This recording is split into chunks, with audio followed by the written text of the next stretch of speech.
All right. Thank you, and everyone, for joining the Internet of Value Foundation New York, episode 156. Hope everyone's having a great day and looking forward to enjoy this conversation as I know I always do. And all of those who listen to this information in the future, I hope you guys find it as valuable as I do every single day. The diverse amount of mindsets and perspectives I get to have in this space and sharing of information. So, truly appreciate you all for future um, and today. Sorry, had a message there for a second. Um, yeah, so Shellfish, welcome to the space. Did I retweet? I did not even like or retweet the space yet. I should do that from the other account as well. Oh, wait, get some faces in here unless you would like to start the conversation, but probably going to keep it pretty brief. Running off of conversation we had yesterday, we were speaking about well, Crow was speaking a lot about different types of like world models and large language model sets and the cognitive functions of the virtual aspects of like large language models and what's possible today. And then I was just going to talk about like anthrobots and different types of cognition, which I think when we think about cognition or the set of structures, the substrate of structures of what we could consider potential awarenesses.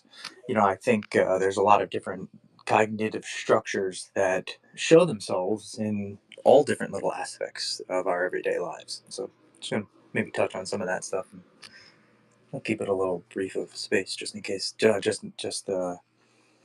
um, in case anyone has any questions or anything towards the middle of it.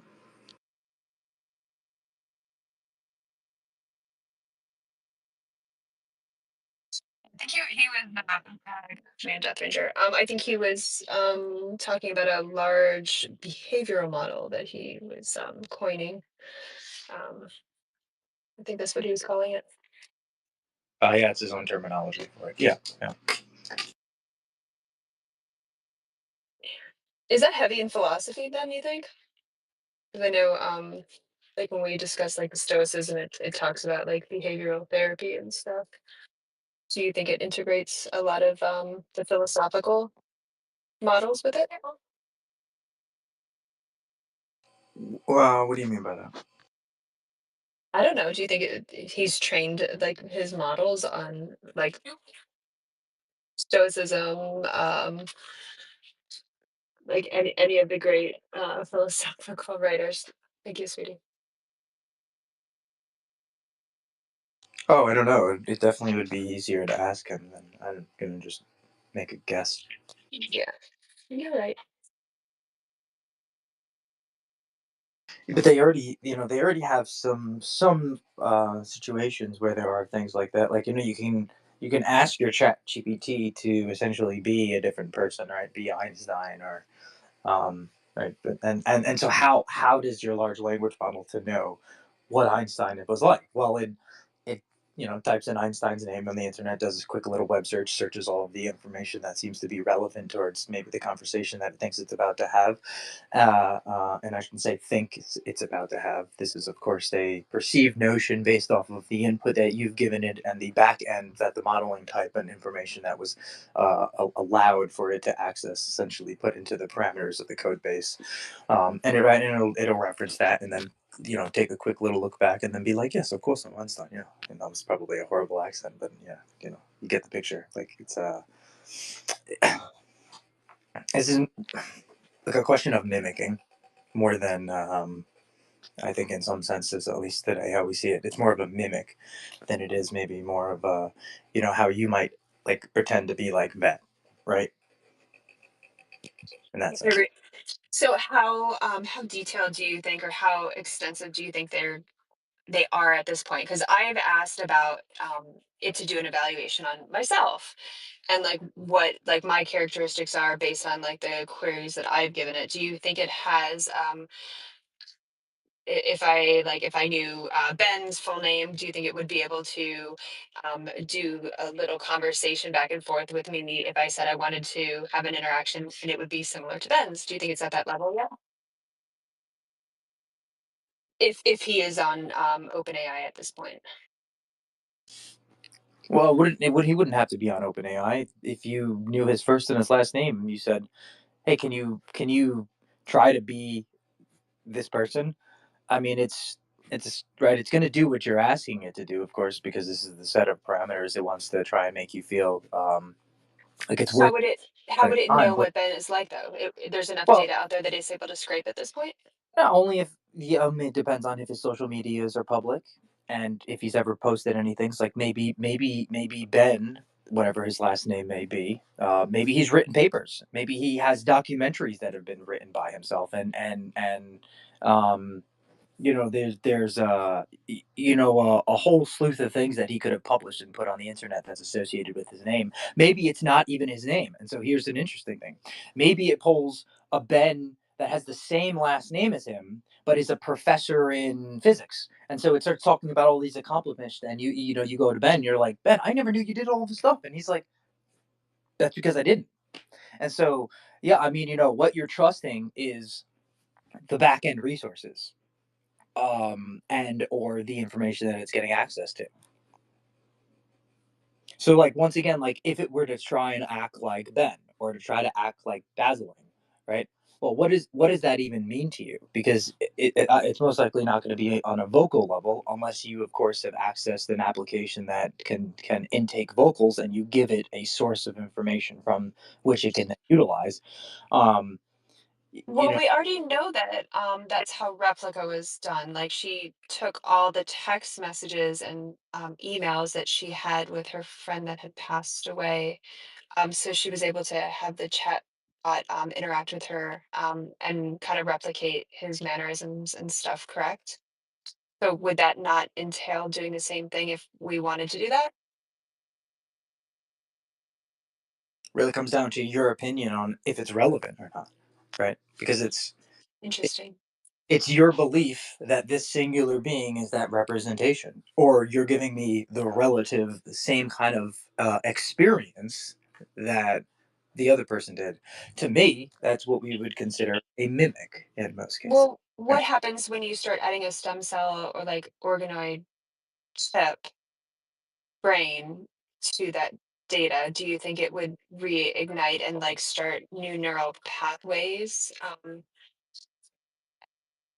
don't even know where I'm going with this. This is like my kind of I, blow my mind right now. yeah, I don't get that question. No, I don't mind. Dazzling, you got your hand up, man. Go ahead.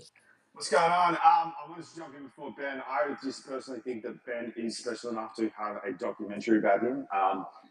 Ben, if you can dox that documentary, that would be absolutely awesome because I'd love to see it. But I think it's got something to do with yeah, like you were saying, Death, the data sharing in the background. We know that companies will accumulate their own data from their own clients and whatever, and then they'll sell that on. So you'll have Facebook or Meta, right? They'll grab their data and they'll probably sell it to OpenAI, and then vice versa, or there'll be some sort of exchange of data there. And then but you've got a lot of public data that's available as well, so they. Was a misclick. I am so sorry, Des. I muted you there. You have to unmute, Des. There we go. Okay, now. Um, yeah. So no, you're right. Yeah, so I mean, they can come on here and they can record Ben's voice and then basically kind of mimic that, through a bot. So, excuse me, Ben wouldn't even need to, kind of use say OpenAI or talk to the chatbot of OpenAI for them to get that data. They can just come here and just scrape whatever they can through the Twitter API. So, yeah, it's all just kind of exchanging the data in the background, and whatever is publicly available as well, they can just come and grab it and scrape it on us all. Yeah, is a good question. How much data is is relevant enough to make a you? Right? Like, so okay, so you take this inference of a text message conversation, right? So I mean, maybe if me and you, our entire relationship has only been text message based, and so every single inference and data that you and I have shared with each other was through this text messaging thing, then maybe there's a possibility to get some sort of relevant mimic of that information in another structure. But that's like another question of like, well, so how much data does it actually have, right? Because if it doesn't have like past memories or inferences of actions and relationship emotion, trying to get some sort of context of an intentional kind of like swap of persona. um I mean, to me, it would be pretty noticeable that it's not accurate. Of course, especially if you start digging deep into like personal context. And this is where like something like our neurological structure, right, is so important and in depth in the meaningfulness of how we're trying to learn how to, not only from a virtual aspect of it, right? Because there are a lot of things that you can do just by writing syntax and creating virtual environments in code, but also the hardware side of it. There is a dimensional aspect that is not digital, that is physical. And we also, of course, us as a species, are learning how to build operations that are the similar structures in how we think about the way that our cells are interacting, the neurons in our brains, and how they fire off and have dimensional electromagnetic aspects with each other that are able to communicate and create this bioelectric, system in which we call our body. And there are other things, less large language models, but talking about things like cognitive functions. There have been microchips that have been built around brains, so organoid material, and there's also been organoid material that has been directly built as a microchip, organic, of course, though, and it's neurons, so it's neurological structures built into the formation of a computational system, um, which also, is actually really interesting. It's not really talked about lately much anymore, but it was like a definitely um, won a couple of awards at CES, and a couple other prominent like. Institutions had spoken about some of the possibilities with it because it offers like very, very, very mathematical calculations of computation, but for low energy cost. Because of course, think about like the way that our brain operates or our cells operate. We operate at an extremely efficient energy prospect compared to the actions that are actually being done. We have something like a 99.9% efficiency the way that our cells burn energy. You know Shel- what's wild is like when they start growing these organoid brains, and if they end up having the ability to transfer consciousness in the future, speculation, of course, because like now they're growing different organs.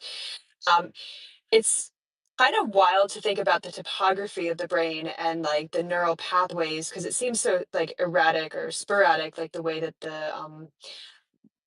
the way that they grow just in general. It's not like a line. It just fingers out like branches. And so would it follow, like with the new neural pathways on this brain, would it still form the same routes, or would it be kind of like um, the T-Rex analogy where Steve Gutenberg in Jurassic Park was showing how a drop of water never takes that same path when it drops down your hand. It goes different routes. Um, I'm not sure if they've ever like thought about that. I'm sure they have. Like obviously they're super smart, genius people doing that stuff. But um, yeah, if you would have to actually like train it to mimic the exact same pathway, so that way that memory was able to transfer over in the exact same spot, or if it would need to be in a different topography, like if would that memory or would it affect that neural pathway in a different way if it didn't go in the exact same. um, does that make sense, like on the topography of the brain? Well, nothing you are will ever be the exact same way every single moment of every single moment. However, transfer of consciousness not needed personally, right? Because consciousness be that of a just a measure of state of awareness. Persona, though, be relevant to all of the past data that you have perceived to be your experiences, which is then carved into you as what you would consider to be you, right? Your personality. I think that I could I could I could print a gazillion shellfish clones, but unless they had the structural information, your past relevant to yourself, imprinted onto you, they would essentially be different people, right? Maybe the substrate in the way that the architecture of your body is assimilated be the same, but your past information be something completely different. Oh, great example of this. Although it's a weird example, Jurassic Park. If you guys have seen the Jurassic Park movie, the most recent ones, there was a woman in there who was the daughter of the original Jurassic Park guy, and um, she had a daughter, right? Sorry, I might have said that a little bit wrong. Yeah, I'm pretty sure he was the daughter.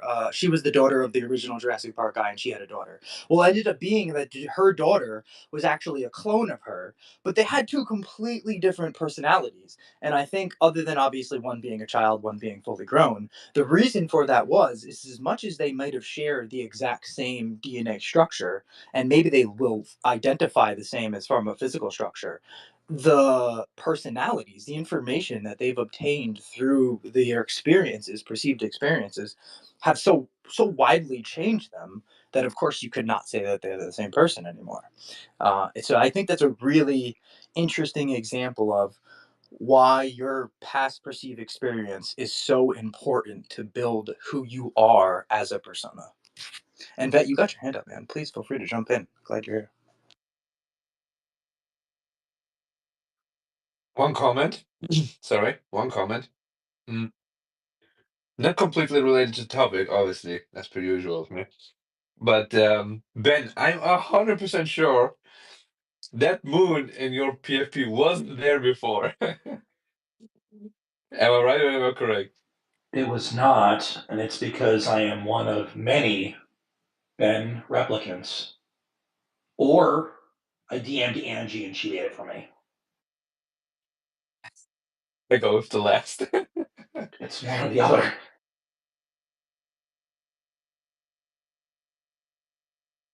She made me a whole bunch of them. I'm gonna throw them up all the time.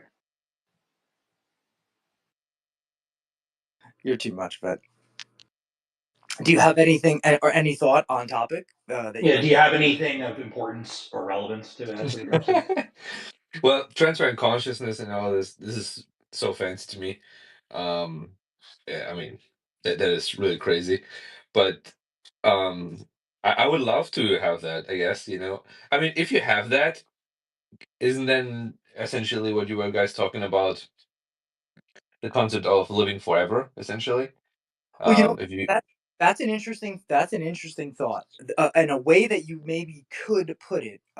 Another movie reference, if you guys have ever seen the movie with the oh man, Arnold Schwarzenegger. What was it? Not Recall Man? Recall Man? No, if I'm not mistaken. I'll have to look that up, double check myself real quick. But there was essentially like a factory that was able to produce, just like I had mentioned, exact mimic clones, bodies of the individuals that were working for them. And so they were essentially somewhat immortal. But every time that they would die, they would just print a new one up, right? Bring it to life, and then imprint the memories, that sustenance of that Foundation. to them. So but the question then is, I mean, I guess it's a personal opinion, right? Is that you? Um, it's really interesting. If I printed three of you and they all existed at the same time, like which one would be you? yeah, Have you? is it really the body or is it the consciousness, as you said, right? The soul. Like, isn't that the soul essentially transferring the soul? What people would I'm refer gonna. to? I'm going Maybe. to say Yeah. really quickly, Foundation. Has anyone seen Foundation? This is exactly what you guys are talking about. The three bodies, the old guy, the middle one, what they call it, the dawn, the day, and the dusk, right? And then yeah, literally everything you guys are saying right now is the show Foundation. So watch it; it's really really good. I think I've heard it actually. I've heard it beforehand. And that of course that's more like opinion, of course, of a thought of what you think that structure to be like. That's why I try not to use that word soul, because like people hear soul and they get very attached to it. Like that's my soul, right? Which I think all is soul. And so if all is soul, I mean all is equal. It doesn't matter the representation of it. It's just equal in a different dimensional aspect. But but yeah, I mean, um, you know, it's a really interesting question because it's like which one would be you if they're really if I was able to have all of your past data that could be stored somewhere, that could be then imprinted onto a neurological structure that was all of this past data, and say I could print five of you and then ask all five of them the same exact question to get the exact answer, I mean, proving. look at X, right? Like I'm my PFP, right? But I'm also my like my real, right? Like the people who saw me, like met me in real life. So isn't that the same essentially? Yeah, I Yeah, would say so. Yeah, yeah. But you essentially have two different personas. Of course, one being digital, and I would yeah. or in reference to all three of these being physical. But yeah, I mean, no, it's not far off though from just thinking about it in a different context. Real quick before Shelly goes, Ben, was that substance enough? Would you give thumbs up for that input? Yes. Here's your thumbs up.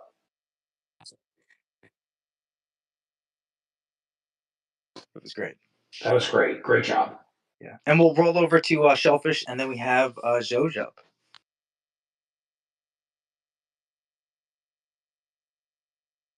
Shellfish. Copilot that they were talking about the agents actually being able to do a video conference for you, taking all the messages, and it was quite, I mean, you could tell it was still like a little choppy, but it was a physical representation in a video format, having a conversation with another person. So yeah, we're almost there. I mean, technically, I could be in here right now, in another 6 months with you guys, and you wouldn't even know that it was my digital twin having the conversation, taking it all in. If it were simple enough questions, I guess, right? Yeah, this is important to the relativeness of context. Like if say okay, we have all of these past conversations, and all of a sudden I'm like, Shellfish, if you owned like a Honda Accord from 1998, what color would you like it to be? Like you're I did own a Honda Accord from 1998. Out of my head, no, I'm just kidding. It was actually a Toyota, but that's funny. yeah, yeah. It's and so the to your reference model though would be like, oh, I'm stuck right now. I'm gonna have to make something up, and so you'd be like, oh, blue. But maybe that wouldn't have been what you would have said. And so, yeah, uh, it depends on context and information possibility. But yeah, a lot of OnlyFans models actually have been using this tech too for the same thing for Copilot. Instead of meetings, they just create virtual agents and models. You can make 50 different profiles, give them a couple of different pictures, mix them all together, make something that's obviously representation of an identity that isn't anyone that exists, and make an OnlyFans. What was it? I saw a guy that posted his video, posted his profile. He's like, I made like $600,000 in the first like month or something like that. It was insane. Yeah, I mean, avenues of revenue for that type of architecture are definitely already there. Shoj, welcome up, man. Hey, how's it going? I'm just Zoj doing Zoj thing. I figured I'd try to. Oh, I'm sorry, I got a phone call. Can you still hear me? Yes, sir. Okay, sorry about that. I figured I'd try to jar your brain and see what you thought. I have a question based on an assumption, and you can ferret it out and see what you come up with. But the assumption is, from what I heard from, in air quotes, science, that the human brain runs on roughly 60 watts, the same power as a light bulb, whether it is sleeping or working on math or solving problems in agriculture. It doesn't matter. It's always a steady state around the light bulb range of power usage. So, my question for you is, if that is all true, if you don't in your reply rebuke it or whatever, if that's all true, then how long are we in actual computers from reaching a point with the doubling and how technology expands, blah blah blah. How long until we can make computers?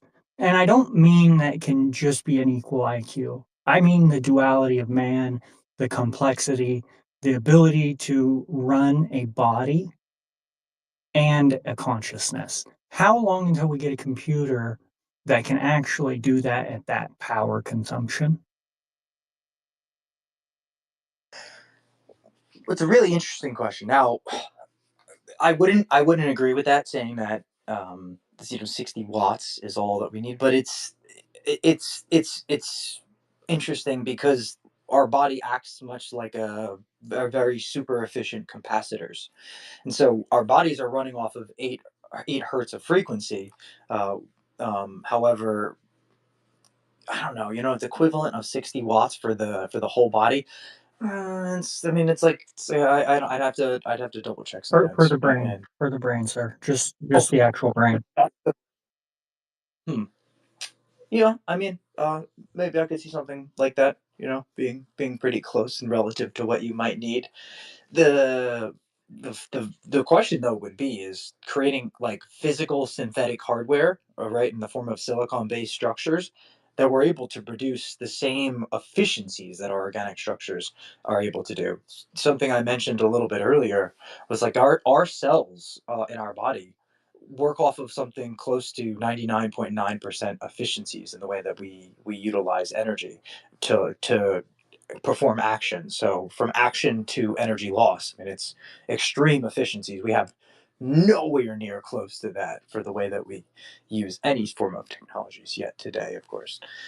So that would surely be a large part in when you think about creating like a cybernetic being, so something that could be a identity of a structure in the way that we look at ourselves as homo sapiens, but that singular robotic being having the same type of cognition in the form of awareness that we could have over time built into some sort of personality, which then could create like it being like have a persona, right, have in similarity to the way that our references of relative reality would make sense to it and us and interaction based. Okay, question on that. So, do you suspect that we'll find that conductivity or better efficiency of energy lost and heat created in metallurgy and alloys or metamaterials or new elements altogether? I'm not necessarily opposed to any of them. I think that over time we will probably develop new elements based off of isotope creation. So isotopes being able to be mixed with other isotopes that could create something molecularly that we are not able to possibly conceive today, and that will probably be done by things like generative AI, which it will be able to amass a large amount of information, create data sets, and create some sort of testing environment for itself, all in one set. You look at something like Google, where it has Google DeepMind and what they've been able to do already with their research projects, from creating mathematical molecular formats to then sending it over to a lab, which then is able to try and reproduce those results. Um, yeah. Did that answer the question? I think I forgot the first part of it. It's all really interesting. I wonder, sorry, I'm driving in at work, but I wonder if one day there will just be warehouses like data centers with special devices that have quantum entangled computers and offer all the cooling and everything needed. And then the entangled, the other side of the entanglement of that is the actual beings walking around, and they're just structured in a way that you're processing there and at the warehouse, but your body is somewhere else, right?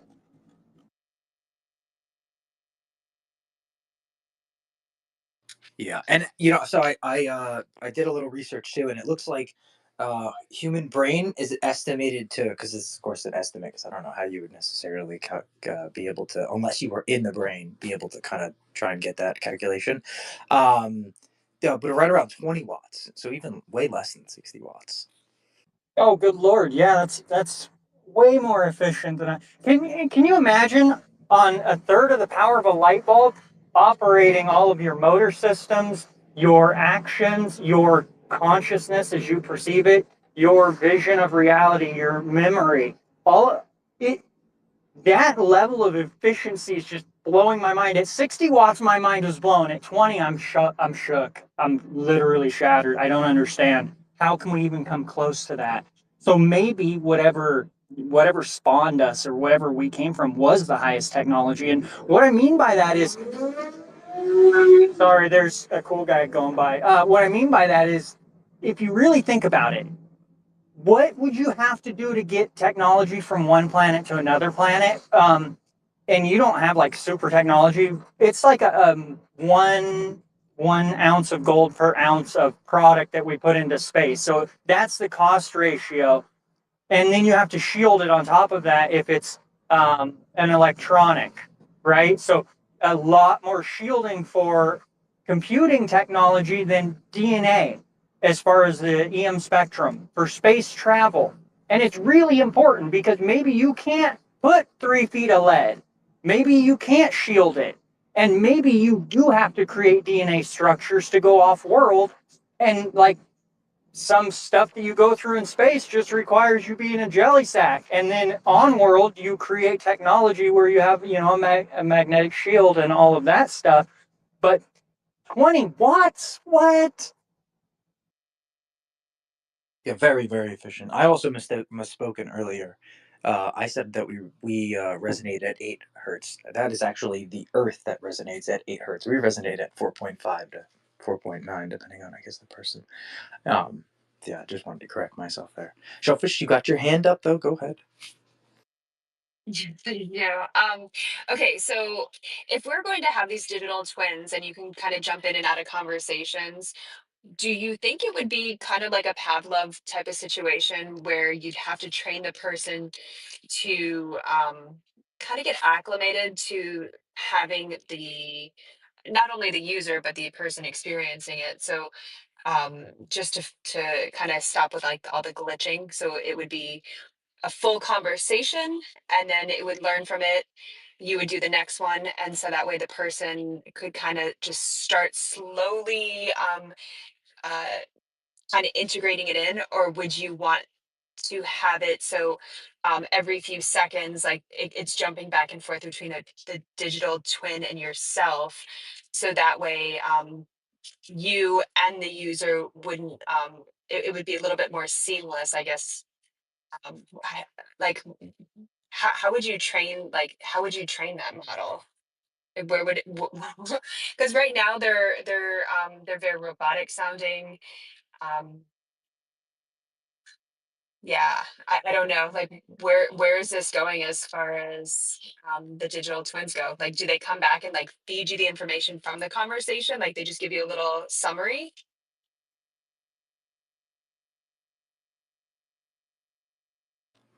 Maybe I didn't understand the question in complete reference. Okay, well, so they were saying that like right now you could have your digital twin. I want to say it was Copilot that was doing it, where you could have a conference call and you wouldn't even know that the digital twin was actually taking notes. It was like your secretary, but it was a version of you. So if you're having a conversation with it, like right now, it's not obviously 100% like accurately uh, like a video like we would have on YouTube, or maybe it is, I don't know, whatever. But so when those in place, are they summarizing the conversation, or is it a live stream into your ear, like as you're having dinner somewhere else? Um, like how would that work for the digital twin? Like if we're having this, is it going to be relayed back in I see what you're saying. Like, what would G- well, my yeah. my only question would to you then be is what's your most efficient way of learning? Like, if you're setting up your digital twin to be able to scrape essentially data in a larger landscape than you think you'd be able to do because you have other priorities, right? But you don't want to lose out on this information. Well, it would really be like in reference to like what makes the most sense to you. Sure, I'm sure you could create an application that could do any of it. Summarize the majority of the information, what's relevant to yourself. You create a whole bunch of weights and what's and things that are relevant to yourself. You may miss out on some great information if you do that. If you're audio listening to everything, I mean, you're essentially there. I don't know why you would even want to do something like that, possibly because you're still, being attentive, and so you might as well speak. Why would you have a digital clone do something that you could probably do better than it. Um, I mean, Well, you'd be overseeing the agent. I guess it would be more of a training situation, to make sure it stayed on key and like maybe flag or have a data point, saying, oh, the model is kind of hiccuping in this area. I need to maybe fine tune it in that spot. yeah, if it was training, sure, yeah. You can always reference back to that data though. Doesn't you can, like, if it was audio, right? Nothing says you have to be sitting there attentive listening to it at that very moment if you're going to reference back to it anyway. And then you can create models that reference back to your own models, so you have like models that are correcting models, and of course that could be something in and itself depending on how set up you are, like a botnet. We have someone though, Art. You have not gotten a chance to speak yet, and I know you've dropped a few times. It came back, so um, feel free if you would like to jump into the conversation, and then we'll go back over to Josh.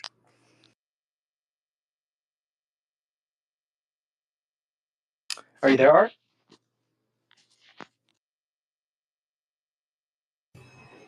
Talking to me? Calling on me? Yes, sir. Just wanted to see if you wanted to join the conversation. Oh, I have like five things going on at once. So I'm just listening, but I was listening. I thought it was interesting when Vet mentioned transfer of consciousness being basically transference of the soul. Um, I can speak a little to this. You can believe it or not. But I've done meditation for like, I don't know, 15, 20 years now. I can say my belief is what Vet said is 100% true. Consciousness is in the soul. This is like an actual thing that is separate from the physical body. Um, and when you become very skilled in meditation, I'm not there yet. I've gotten close. You can actually send the spirit out of the body. Um, I've experienced this pretty close to the point where I could feel it like leaving. And what happened was, I had my eyes closed. I'm meditating very intensely. Um, and when you close your eyes, if you do it right now, it's just all black, right? The strangest thing happens. That blackness actually starts shrinking, and it becomes for me at least, it became a smaller and smaller circle until it became like close to a pinpoint. And I could feel like we were about to do this. When I got to that point, it was so scary. I had the biggest panic um, hit my chest, and I was like, I have to pull back. I cannot do this anymore. Um, I've reached that point a few times, and I never went past it. I've asked someone like, "What's this about?" and what should I be doing? And they're like, you were right to stop. This is if you believe in meditation, all that stuff, but you were right to stop. If you happen to send your spirit out of your body when you're not prepared to do this, it's possible that, let's say someone opens the door or there's a loud noise, your spirit could get freaked out. It could fly off. And then you're just like, the way it was explained to me is like, you just lose consciousness and you're just like a vegetable for the rest of your life. Something like that. I guess you eventually die. But that's what I was thinking about when you guys were discussing all this. But this is why it's very important when we reference that we use words in ways to reference, because at least, of course, there are many different ways to describe intention, and I understand what your intention meant. The word consciousness, though, really more so describes a set of subtraits of awareness, and so you can kind of measure consciousness in multiple different aptitudes of levels. Now, when you talk about you being, your what you can think of as your energetic form, of course, we picture this in most cases as our own persona, an energetic form that is us, that we are not actually bodies. We are having what we would consider a body experience, right? And so you are always out of body. However, it's really interesting when you think about a meditative state where you kind of being sucked into the body in some relevance, right? You feel like you are entering. Um, and then also at the same time could feel like you are possibly at the edge of exiting. You know, this is the question that I would actually have for you, Art. And so this is my personal belief, and I think there's also great evidence to kind of back what it up. And when I think all of us are connected. Everything that exists is connected. You could think of it almost as some sort of spider web, as an energetic connection in which all of the processes that have came to through an evolutionary state, or whatever you want to believe it, from state A to state B, has produced us to be the exact representation in what we perceive it to be being in this exact moment and for every moment past. When we think about the connectedness, the question then I have is soul singular or is soul all? If all are connected, when you think about yourself as self, is that not some form of somewhat deception in the known of knowing that you are essentially all, as for all is connected? So my experience here would be, I think everyone's soul is unique to themselves. I think it's extremely possible, and I think certainly a handful of people have achieved it, of achieving a level of consciousness or energetic maturity where you're connected to literally everything. Um, I've had, I've had experiences like that where during periods where it's like very, very intense meditation, like literally 4 to 6 hours a day. Like we're not messing around here. And then it's like, okay, I can start to feel things I didn't feel before. I actually got this is getting a little crazy. During a period during like intense training, there were these evenings I was getting visited by what I think was like an evil spirit, and I have objective, fairly objective evidence to back it up. I certainly applied the scientific method to this experience. I'm like, I don't believe this is happening. This is too crazy. Blah blah blah. But in the evenings, like whatever it would be like 2 a.m. I would just get woken up out of nowhere, suddenly in a panic, and I'm like, I would feel the most evil thing ever. And that's not evidence enough in itself, but my dog was sleeping under the bed. As soon as this happened, my dog would start whining. I opened my eyes, I couldn't see anything, but it just felt so bad. I would close my eyes and like, okay, I'm freaking out now. When I closed my eyes, it would be like the worst images you could ever imagine, just like flashing before your eyes, but it was so fast I couldn't really comprehend what I was seeing. My dog would get up from out the bed. He would go to the door and ask to be let out of the bedroom. And he was just like scratching at the door. I couldn't see anything, so I have no idea what was going on. This happened at least like 3, 4 times. Um, and that was just reflective of like being more connected to everything in the world. And this thing found me, I guess, and wanted something, I guess. um, but that's my personal experience. If you're talking about like connecting to the universe, feeling more connected to other people, this is all energetic. Certainly the most like universal connection I feel is love is what will connect you to everyone.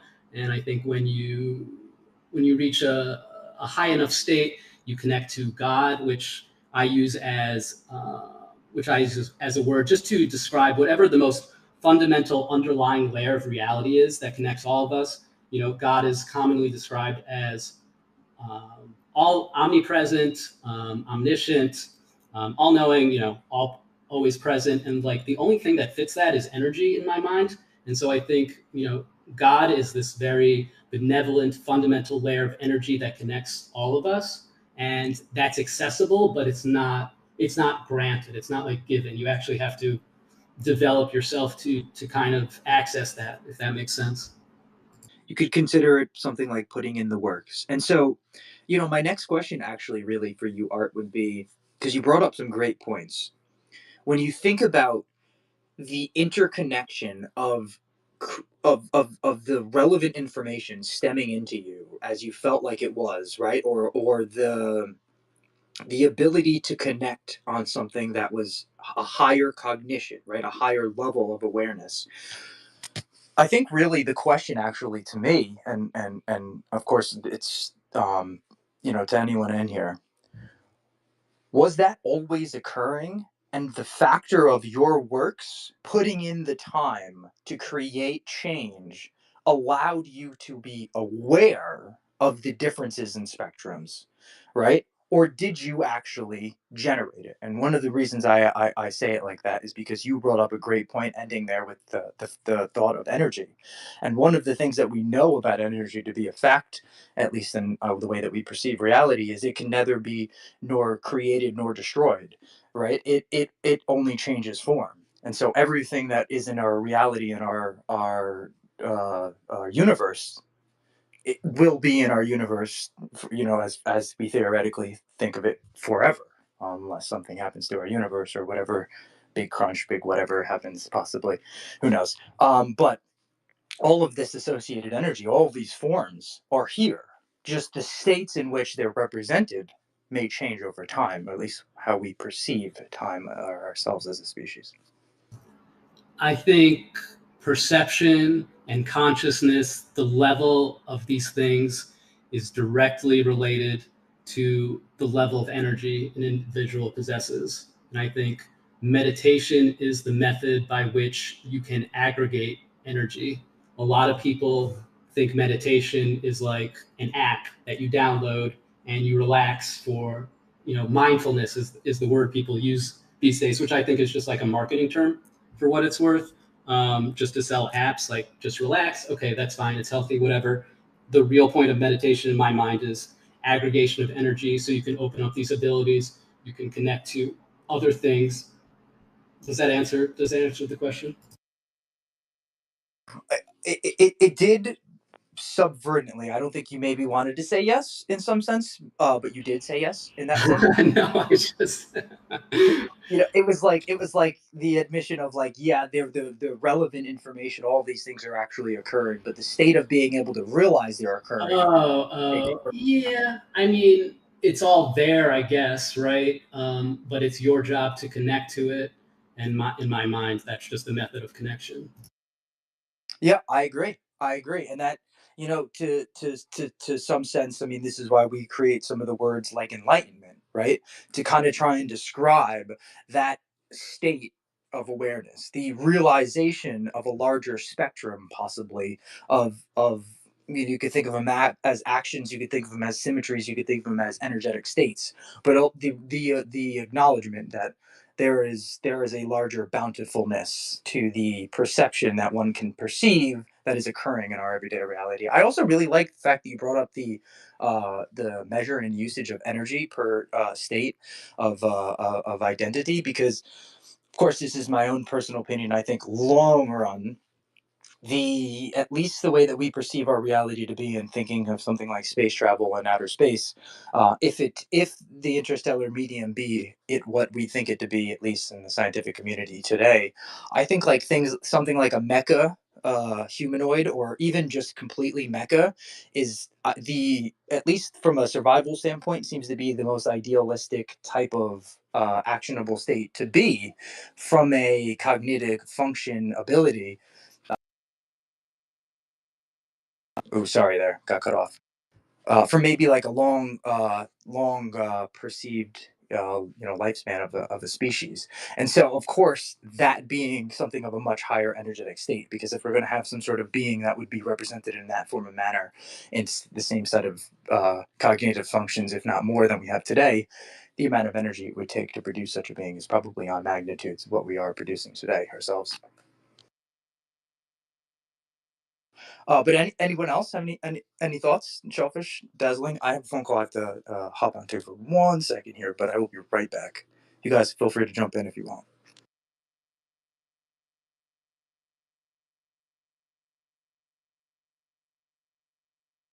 I'm driving at the moment.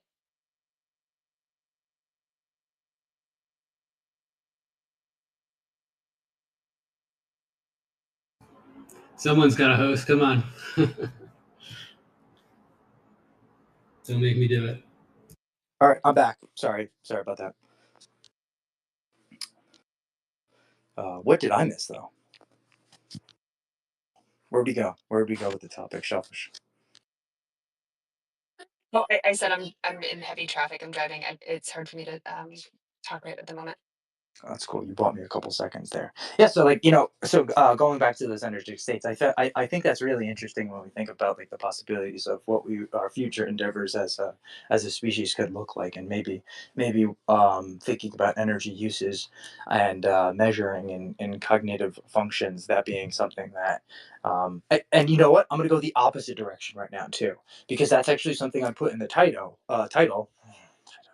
anthrobots. So something that Michael Levine, working at oh, what was the university? He's at Tufts. Tufts. Thank you. I had tough in my head, and I was like, no, it's not tough. It's Tuft. Anyway, the university in 2017, 2018 developed what they called xenobots.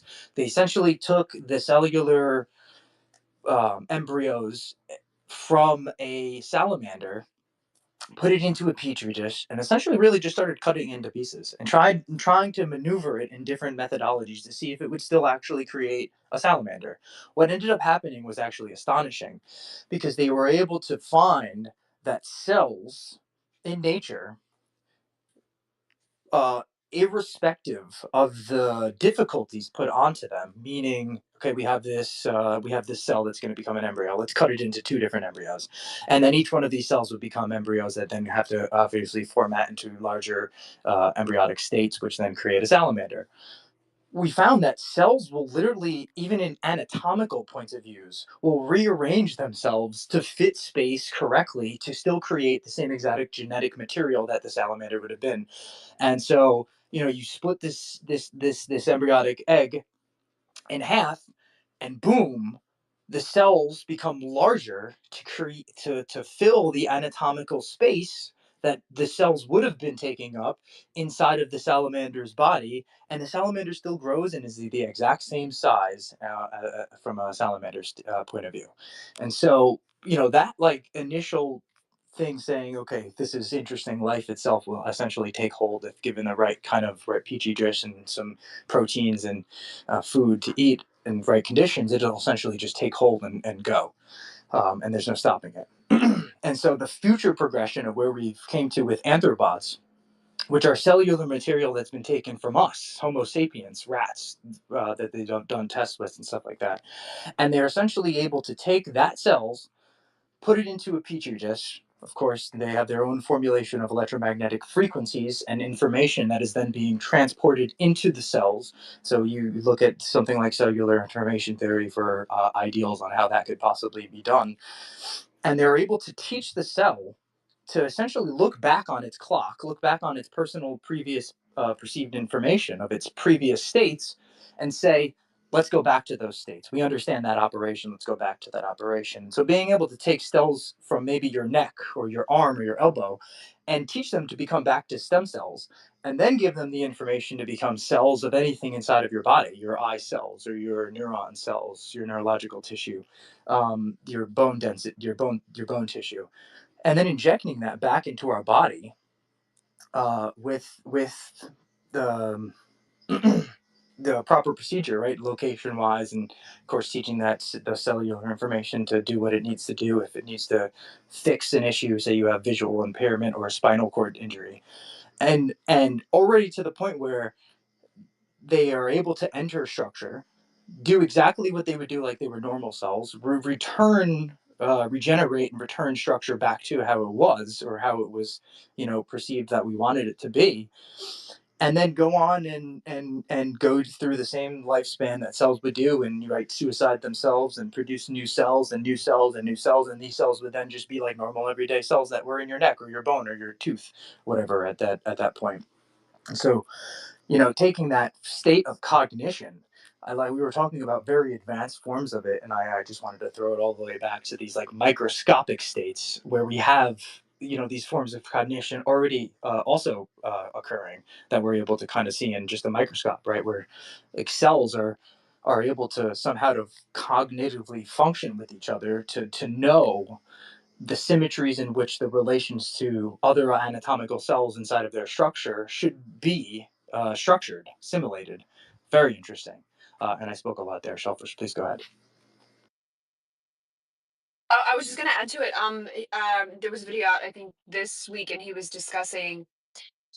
I think it was children under 5 being able to regrow. I think it was like fingers and toes if they had severed them, and it was through electrical impulses set every so many. I think every so many minutes or every so many hours. And they were trying to figure out how to do that if we get older, like an entire limb rather than just a finger. I don't know if you had caught that video. Yeah, and that's exactly what it's like. Ideally, I think going to be able to solve short term. It's going to be like somebody who maybe does lose a finger or loses a limb. You'll be able to take those cells from the body, return them back to the body, and help teach the body how to regrow that limb. I think that's a super cool. What about doing that with space travel? Not even just redoing the limb, just having those muscle stem to help with like the atrophy and